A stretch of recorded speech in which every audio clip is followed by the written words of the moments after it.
Hello everyone, I'm Joseph, and today we're going to have a quick talk about, some of the things that have been happening in gaming recently. More specifically, Project Dream, um, which is something I find to be kind of interesting. I'm not too entirely certain it will go anywhere. I want it to go places, but I'm kind of withholding. I'm holding back my own personal hype, so to speak. So, what is Project Dream? Project Dream is a team of 4 people who are producing a proposal for Sega to convince them to get back into the hardware market. Again, uh, the proposal includes market strategy, hardware and interface prototypes, things like that. And should Sega agree with the venture, Project Green. I can talk today. Project Dream has gone on record saying that they have a developer willing to produce the console. Should Sega disagree, they plan to push ahead and make a console anyway. Also, just so y'all know, the DREAMCAST2 is kind of like a placeholder name. They haven't actually settled on a name at all just yet. And I think this is a pretty ambitious idea for a few reasons, chiefly among them in that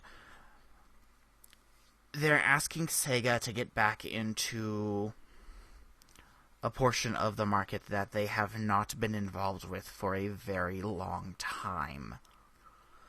And given Sega's history with console sales, I'm not too confident that Sega will agree. Now, I'm not a game developer. I've never worked for anything like that, but I do know how to look at numbers. That's not what I look at. Over here,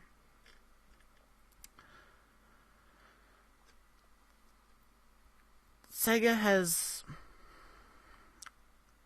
Oh, how do I put this? They've sold okay in the past, back in like the 1990s and 80s. But it's important to note that... Oh, wow, you guys cannot read that at all, can you? It's important to know that history does play a factor into making decisions. And given Sega's history of not selling all that well in comparisons to its competitors, like where the Sega Genesis is concerned, which I bring up the Sega Genesis because it was their best-selling console. They sold solidly in the 30 millions. But even then, it was outsold by not one, but 2 Nintendo consoles that happened around the same time as it. Those being the NES, which sold more than 20 million, I do believe, than the Sega Genesis did. No, the NES sold more than 30 million than the Genesis. It doubled their profits. It did double their profits. And the SNES, which came out 2 years after the Genesis, sold nearly 20 million more. And I kind of feel like this is a fight that Sega might not want to get into. Now, they do have a few ways to address the potential sales losses, in that they plan on doing things by making the console made to order, which it's the most reasonable route that they can take with this, in my opinion. In that made to order means that these consoles aren't being made unless someone orders them. That's how it works. At least that's my understanding. And there are advantages and disadvantages to that. I feel like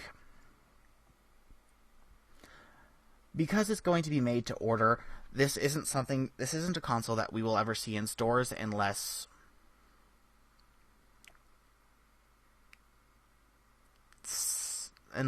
unless stores like GameStop and the like really feel that this is something that will sell. And even then, it might not be in large numbers.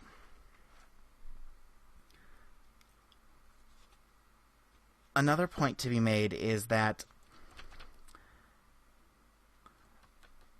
by being made to order, it runs the risk of kind of becoming a very niche console. It's not like with the PlayStation 4, Xbox One, or Wii U, where when those consoles were launched, they had already made like a couple million units ahead of time, and those units were then purchased by stores to be sold in like GameStop or like Smith's, Fred Meyer's, Walmart, what have you. I don't feel like the Dreamcast 2 will have that kind of a launch. And this is assuming that Sega decides to go with it, to go with the proposal. Another issue is the concern of game developers.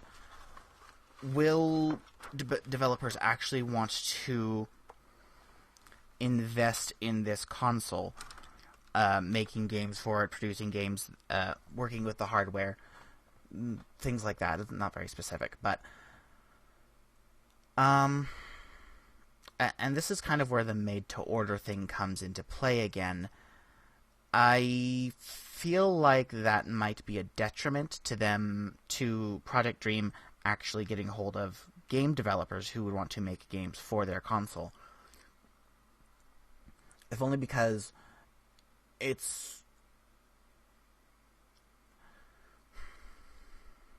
Think of it like this way. Say 1 million people buy a PlayStation 4.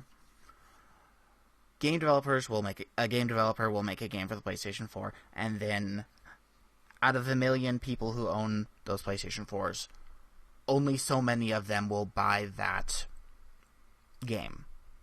There is no guarantee that the entire 1 million of people who own the PlayStation 4 will purchase it, unless there's the weird little setup where they sell the game with the console. But when it's made to order, you can't be too certain. There isn't a way to project or estimate exactly how many of these consoles will end up out in the market and actually be being used. And this is kind of the point where we could benefit a bit more from having their where we could benefit a bit more from having an idea of what their marketing campaign is like. But that's probably not something we'll ever learn about until they're actually doing it.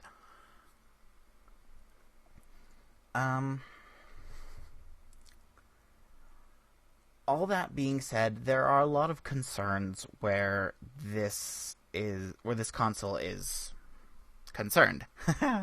I'm reusing words because I'm a professional.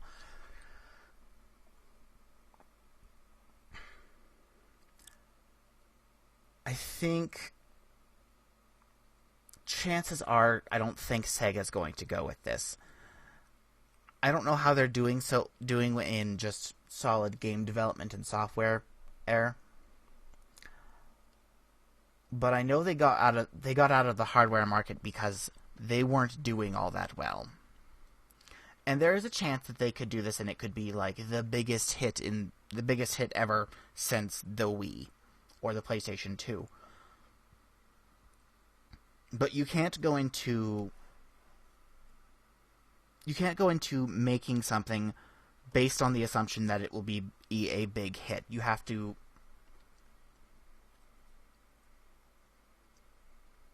make decisions based upon what information you have.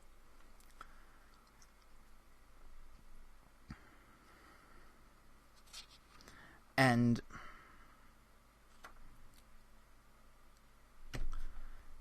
even with all that, with all this kind of negative thought I've put towards how well this console will do, I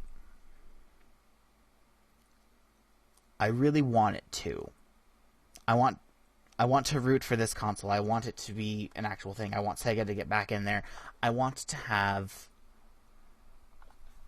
a slightly wider range of choices of consoles to purchase on the market. And there's also the one good aspect of that could come from this is if it does well, we could see Sega delving a bit further back into the hardware market, in that they would start selling things on the scale of like the PlayStation 4 and Xbox One, where it wouldn't be made to order. It would just be something that they had ready to go and people would buy it, and it would be glorious.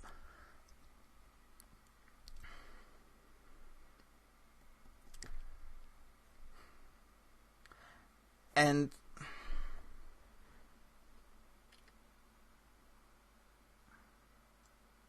I honestly don't know what else to say about this. I really want it to happen. I grew up with a Sega Genesis. I played Sonic the Hedgehog 2 and failed at every turn in that game because I was incompetent as a child when it came to playing video games. I'm still pretty incompetent. If you've seen some of my Let's Plays, I'm fucking terrible. But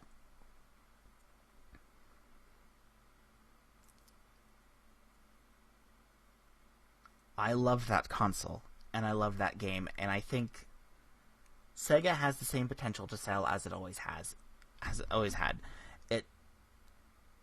This is a brand that has been loved and revered by millions of people.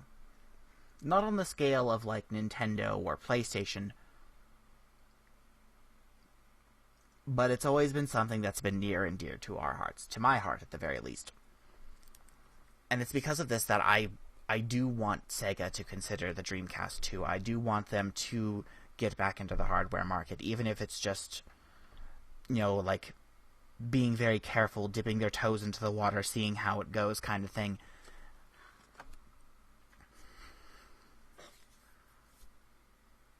I want this. And it's because of this, I would love it if whoever watches this video, whoever thinks along the same lines as I do, goes over to change.org and signs the petition. Because as it is right now, the only thing that's keeping them from bringing this proposal to Sega is about 8,300 signatures. And I would like this to at least be given a chance to be something that's brought to Sega's actual attention, though I'm pretty sure they've probably heard of this by now because it's been talked about quite a bit.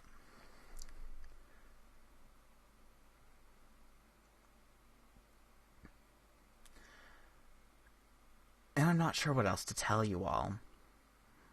This is something that I, as just your average gamer, really thinks I really think this could go places. And I want it to go places, and I hope you all do too. That being said, thank you all for watching and for listening. Please leave your thoughts on the Dreamcast 2 down below, and if you like this video and you want to see more of my content, either just playing Let's Plays or when I ramble on and on about things that I clearly have very little understanding of, please subscribe. I'm Joseph. Have a good night.